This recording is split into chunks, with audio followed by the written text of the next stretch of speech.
Hello everyone, welcome back to the channel. तो हम Vikas Gupta sir की ब्लैक बुक में फंक्शंस डिस्कस कर रहे थे और आज पार्ट 3 में हम सिंगल करेक्ट के 21 से 30 क्वेश्चंस डिस्कस करने वाले हैं। तो अगर आपने उनको अटेम्प्ट नहीं किया तो एक बार फटाफट उन्हें अटेम्प्ट करके आ जाएं, क्योंकि अब अपन एक क्विक वॉक थ्रू पर चलेंगे। और सबसे पहला क्वेश्चन जो अपन अटेम्प्ट करेंगे ये 21st क्वेश्चन है। तो 21st क्वेश्चन में रेंज पूछी है और इंटीजर पार्ट की कुछ प्रॉपर्टीज यहाँ पर यूज होने वाली है। इंटरवल 0 से पाई है, ये इंपॉर्टेंट बात है। तो अभी क्या होगा, इंटीजर पार्ट के अंदर अगर कोई इंटीजर होता है एडिशन में तो वो बाहर आ जाता है। तो ये 1 2 3 n ये सब बाहर आ जाएंगे। और हम जानते हैं 1 से n का जो सम होता है ये n+1/2 होता है। तो पीछे हमारे पास sin x/2 sin x/3 ये सब बचेगा। अब इंटरेस्टिंग बात देखो कि अगर हमारा x 0 से पाई है तो जैसे ही अपन x/3 या x/4 x/5 करते हैं तो वो π/2 से भी छोटा हो जाता है। तो फर्स्ट क्वाड्रेंट के अंदर आ जाता है जहां पे साइन थीटा 1 से छोटा हो जाएगा, π/2 पे 1 होता है। पर x/3 x/4 x/n कुछ भी लो आप 0 से पाई में, वो π/2 से छोटा होगा। तो इन सब के इंटीजर पार्ट्स जो होंगे 1 से n निकलने के बाद ये सारे इंटीजर पार्ट 0 हो जाएंगे। और आपके पास 1 से n के सम के बाद सिर्फ दो ही चीजें बचेगी, एक बचेगा इंटीजर पार्ट sin x और इंटीजर पार्ट sin x/2। अब यहाँ पर मजेदार बात क्या है, 0 से पाई में ये दोनों पॉजिटिव हैं, ठीक है, तो नेगेटिव तो होगा नहीं।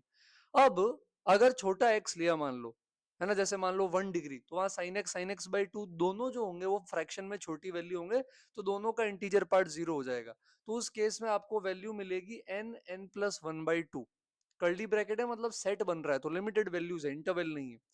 अब अगर आपने मान लो π/2 लिया तो साइन π/2 1 हो जाएगा इंटीजर पार्ट में, साइन π/4 0 हो जाएगा। तो 1+0 यानी n+1/2 में एक 1 ऐड हो जाएगा, जिसका यहाँ इन्होंने एलसीएम ले लिया, ये दूसरी बात। इसी तरह अगर आप पाई रखोगे तो साइन पाई 0 हो जाएगा, पाई रखने पे साइन x/2 ये साइन π/2 होके 1 बन जाएगा। तो वहां पर भी n+1/2 में 1 ऐड हो जाएगा, यानी यही दो वैल्यू मिलेगी। दोनों साइमल्टेनियसली 1 हो नहीं सकते, जब साइन x 1 होगा तब साइन x/2 नहीं होगा। तो दो ही वैल्यू आएगी। इंटीजर्स निकालने के बाद साइन x/3 के आगे के तो सारे इंटीजर पार्ट 0 हो जाएंगे, और integer part sine x plus integer part sine x/2 0 से पाई में दो ही वैल्यू लेगा, या तो 0 लेगा या 1 लेगा। तो अच्छा लॉजिकल सवाल था। 22 के अंदर ऑन टू फंक्शन है, तो क्योंकि ऑल रियल से ऑल रियल जा रहा है तो इस क्वाड्रेटिक बाय क्वाड्रेटिक की रेंज ऑल रियल नंबर्स होनी चाहिए। तो आप इसको पहले y के बराबर करेंगे, तो ये बन जाएगा आपके पास क्रॉस मल्टीप्लाई करने पे y-1 x²। ठीक है, यहाँ पर क्रॉस मल्टीप्लीकेशन आता है अपन सभी को। फिर हमारे पास आ जाएगा y-ax प्लस y-1। अब इसमें क्योंकि x एक रियल नंबर है तो d must be greater than equal to 0। आप इसका डिस्क्रिमिनेंट निकालेंगे, y² माइनस में हमारे पास यहाँ पर क्या आ जाएगा इसके केस के अंदर, y² minus 2ay plus a², और माइनस के अंदर आ जाएगा 4 टाइम्स y-1 का होल स्क्वायर। तो कुछ ऐसा बन जाएगा, this must be greater than equal to 0। पर अब अगर आप यहां देखोगे ना तो ये y में एक क्वाड्रेटिक आ गई, बात समझ रहे हो आप मेरी। और कोई भी quadratic always greater than equal to 0 तो तभी हो सकती है, कब, जब उसका a पॉजिटिव और d लेस देन और इक्वल टू 0। ये हमने लास्ट सॉल्यूशन वीडियो में भी बात करी थी फंक्शंस में, है ना। तो लेकिन प्रॉब्लम क्या है कि ये y² में जो क्वाड्रेटिक बन रही है इसका कोफिशिएंट नेगेटिव है, मतलब ये उल्टा पैराबोला, और उल्टा पैराबोला को आप ऑलवेज पॉजिटिव थोड़ी कर सकते हो। तो इसका मतलब ये वाली जो इन्होंने यहाँ पर लिख कर दी है आपको क्वाड्रेटिक बाय क्वाड्रेटिक, ये इसके केस में ऑन टू बन ही नहीं पाएगी, क्योंकि ऑन टू बनने के लिए इसकी रेंज ऑल रियल नंबर्स होनी थी। पर हमने जब d greater than equal to 0 किया और y में जो क्वाड्रेटिक इनइक्वालिटी आई है वो ऐसी इनइक्वालिटी ही नहीं है जो ऑलवेज पॉजिटिव या 0 हो सके, वो उल्टा पैराबोला आ रहा है y² के कोफिशिएंट की वजह से। इसलिए एक कुछ भी हो जाए हमें प्रॉब्लम फेस करनी पड़ेगी। ठीक है, 23 पे आते हैं। fx gx दो फंक्शन है और fog x के बारे में पूछ रहा है। तो देखो fx के अंदर हमें क्या करना है, gx पुट करना है। समझ रहे हो आप मेरी बात, क्या कह रहा हूं मैं आपको। तो अब यहाँ देखो, integer part x plus integer part minus x, ये भी एक प्रॉपर्टी होती है। किसके बराबर होता है ये किसके बराबर होता है, ये -1 होता है अगर x इंटीजर नहीं है। क्या मेरी बात समझ रहे हो आप। और ये 0 हो जाएगा अगर x किसके बराबर आ जाएगा, इंटीजर आ जाएगा। तो अब इसके अंदर अपन क्या रखने वाले हैं, fractional part x। Fractional part x की रेंज फॉग x में क्या रख रहे हैं अपन, f के अंदर फ्रैक्शन gx रख रहे हैं जो फ्रैक्शनल पार्ट x है। तो फ्रैक्शनल पार्ट x 0 से 1 के बीच में वैल्यू ले सकता है। 0 लेता है, जो कि 0 एक इंटीजर है। तो 0 लेता है जब x इंटीजर होता है, ठीक है। तो आप जब इसके अंदर फ्रैक्शनल पार्ट डालने होगे ना बेटा इस डेफिनेशन में, तो फ्रैक्शनल पार्ट तो कभी भी इंटीजर नहीं होता, वो 0 से 1 के बीच में होता है, बस वो इंटीजर्स पे इंटीजर के बराबर होता है, 0 के बराबर होता है। जानते हो आप ये वाली बात? तो ऐसा सोच सकते हो आप कि अगर x एक इंटीजर हो जाए तो gx 0 हो जाएगा, और 0 अपन अगर अपन इसके अंदर डाल दें fx के अंदर, तो वैल्यू किसके बराबर आ जाएगी? 0। और अगर x एक इंटीजर नहीं है तो फ्रैक्शनल पार्ट x 0 से 1 के बीच में कोई वैल्यू लेगा, और 0 से 1 के बीच की कोई वैल्यू fx में डालोगे तो आंसर -1 आएगा। मतलब hx जो आ रहा है, hx की वैल्यू इंटीजर पे 0 आ रही है, और जब इंटीजर नहीं है तो -1 आ रही है। मतलब fx और hx सेम ही हो गए ना। ये हमने जो hx के लिए लिखा था वही किसके लिए आ रहा है? fx के लिए लिखा था वही hx के लिए आ रहा है। तो fx और hx बेसिकली क्या हो गए? हमारे आइडेंटिकल फंक्शंस हो गए। सोच सकते हैं अपन ऐसा? तो एक बार फिर से कंपोजिशन से सोचें आप। 24 पे आते हैं अपन। 24 भी इंटीजर पार्ट का, या इंटरवल्स लेने पड़ेंगे, है ना। तो इंटरवल कैसे लें? जैसे कि यहां देखें अगर अपन, तो अगर x 0 से 15 है, तो वहां पर x बाय 15 0 से 1 के बीच में होगा, तो उसकी वैल्यू 0 चली जाएगी, एग्जैक्ट 0। तो इनटू में कुछ भी है फर्क नहीं पड़ेगा, तो इसमें f ऑफ x 0 हो जाएगा। फिर अगर आप 15 से आगे बढ़ते हैं 30 जाने के लिए, तो ये वाला इंटीजर पार्ट पहला वाला ये 1 हो जाएगा। और 15 के अगर आप अपन आगे चले जाए ना, 15 से 90 या कहीं भी, तो -15 में अगर आप 15 से 90 कुछ भी रखेंगे ना, कुछ भी, तो ये माइनस का 0 पॉइंट समथिंग आएगा, जिसका इंटीजर पार्ट -1 होता है ऑलवेज। तो अब ये सेकंड वाला इंटीजर पार्ट 15 या 15 के आगे फिक्स हो जाएगा बेटा। फर्स्ट वाला चेंज होता रहेगा। फिर से आप 30 से 45 जाओगे, वहां पे पहला वाला इंटीजर पार्ट 2, दूसरा वाला -1 होगा। फिर आप 45 से 60 जाएंगे, उसमें पहला वाला 3, दूसरा वाला -1 हो जाएगा। फिर आप 60 से 75 जाएंगे, उसमें पहला वाला जो है वो 4 हो जाएगा, दूसरा वाला -1 हो जाएगा। और फाइनली लास्ट में 75 से 90 के अंदर पहला वाला 5 हो जाएगा और दूसरा वाला -1 हो जाएगा। तो इसके केस के अंदर आप देख सकते हैं 0, -1, -2, -3, -4, -5, ये ही वैल्यूज हैं जो रेंज में आएगी।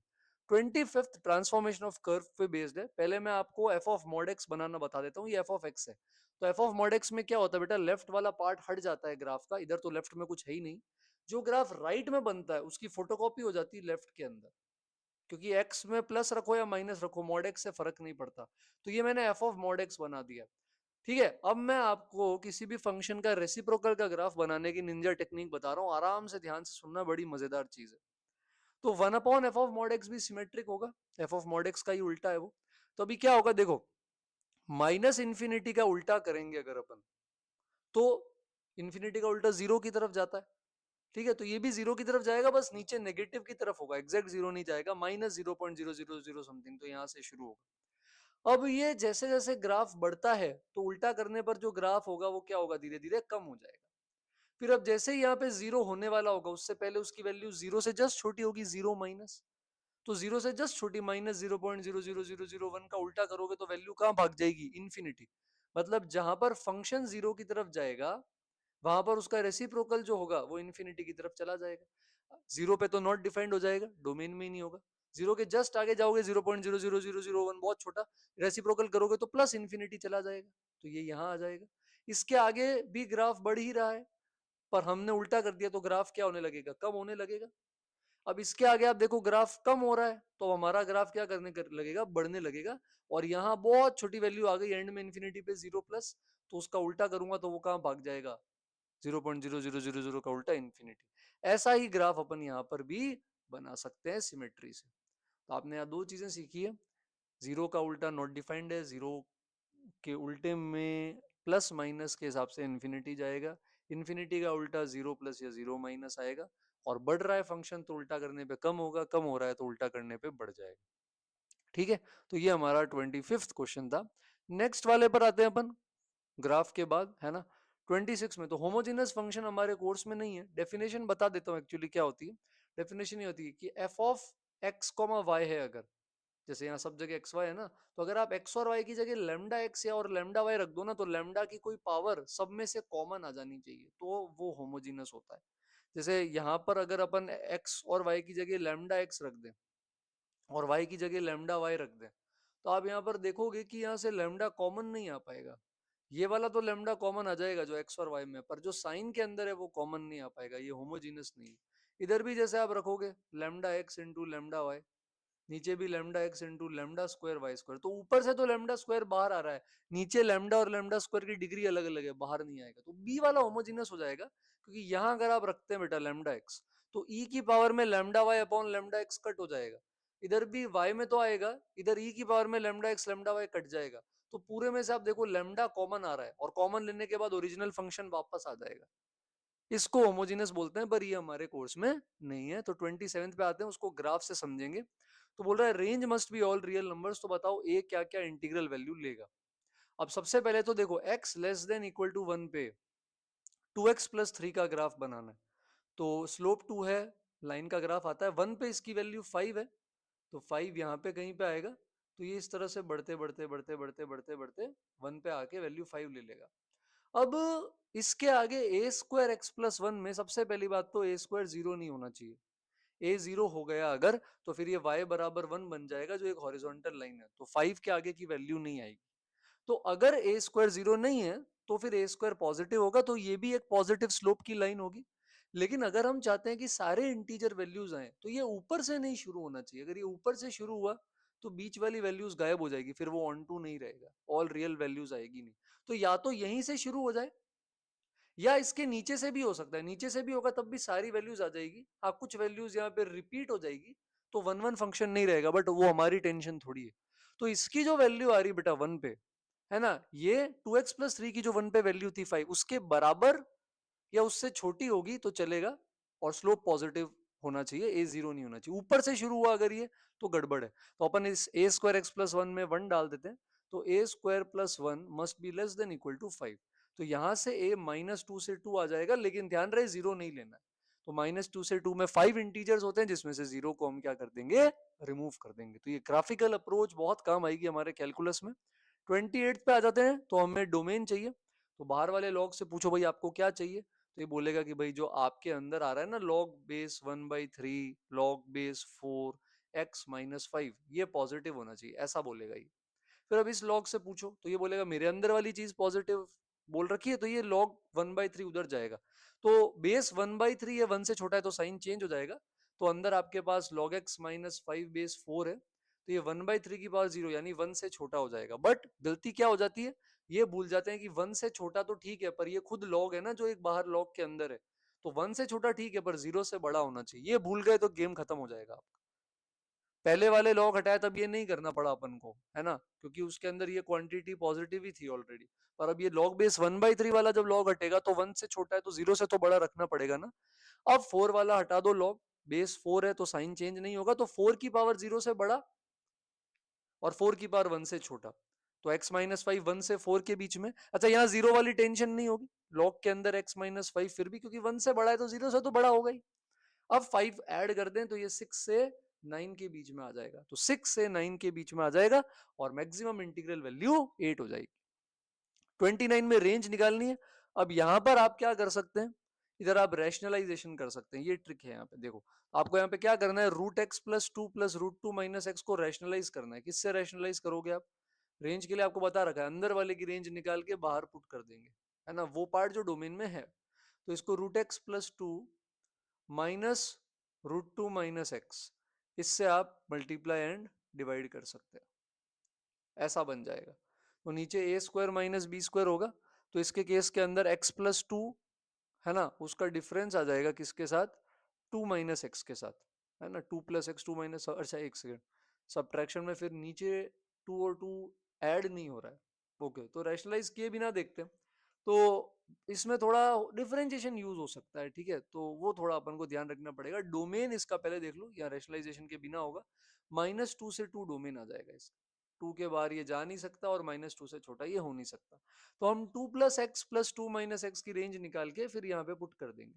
अब इंटरवल में रेंज निकालते कैसे हैं, आप एप्लीकेशन ऑफ डेरिवेटिव्स में आगे पढ़ेंगे, मैं आपको बस एक ब्रीफ आइडिया दे रहा हूँ।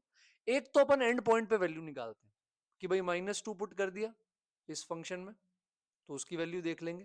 फिर 2 पुट कर देंगे इस फंक्शन में, वो वैल्यू देख लेंगे। इस रास्ते में फंक्शन इंक्रीज या डिक्रीज हो सकता है, तो मैक्सिमम मिनिमा आ सकता है, तो इसलिए इसका डिफरेंशिएशन करना पड़ता है। तो √x का डिफरेंशिएशन 1/2 √x होता है, तो इसका डिफरेंशिएशन आएगा 1/2√2 + x। दूसरे वाले में चेन रूल से होगा, तो 2 - x में x का कोफिशिएंट नेगेटिव है, इस वजह से डिफरेंशिएशन करते वक्त एक माइनस साइन बाहर आएगा। तो जिनको नहीं आता डिफरेंशिएशन, कोई नहीं, वो एप्लीकेशन ऑफ डेरिवेटिव्स की वेट करें। तो हम इसको जीरो करेंगे, तो इसको जीरो करने पर एलसीएम लेकर आप देखेंगे तो x जीरो आ जाएगा। तो जब अपन इसमें जीरो रखेंगे तो √2 + √2 2√2 आ जाएगा। तो डिफरेंशिएशन जिस पॉइंट पे जीरो होता है वहां भी वैल्यू निकालते हैं, एंड पॉइंट पे भी वैल्यू निकालते हैं डोमेन की। अब इनमें सबसे बड़ी वैल्यू मैक्सिमम वैल्यू है जो कि 2√2 आ रही है, और सबसे छोटी वैल्यू इन तीनों में 2 है जो कि हमारी मिनिमम वैल्यू है। तो डिनोमिनेटर 2 से 2√2 जा रहा है। अब इसको उठा के पुट कर देंगे। जब 2 पुट करेंगे 4 के नीचे तो log 2/2 हो जाएगा जो 1 होता है, और जब 2√2 पुट करेंगे तो log ऑफ √2/2 हो जाएगा जो कि हाफ होता है। तो रेंज हाफ से 2 आ जाएगी। इस पे डिटेल में एप्लीकेशन ऑफ डेरिवेटिव में बात होगी। 30 आज का लास्ट क्वेश्चन है, 31 से 40 नेक्स्ट लेक्चर में लेंगे। और इसके अंदर मॉड की एक सिंपल सी प्रॉपर्टी यूज हो रही है, तो इसमें ज्यादा कुछ करना नहीं है।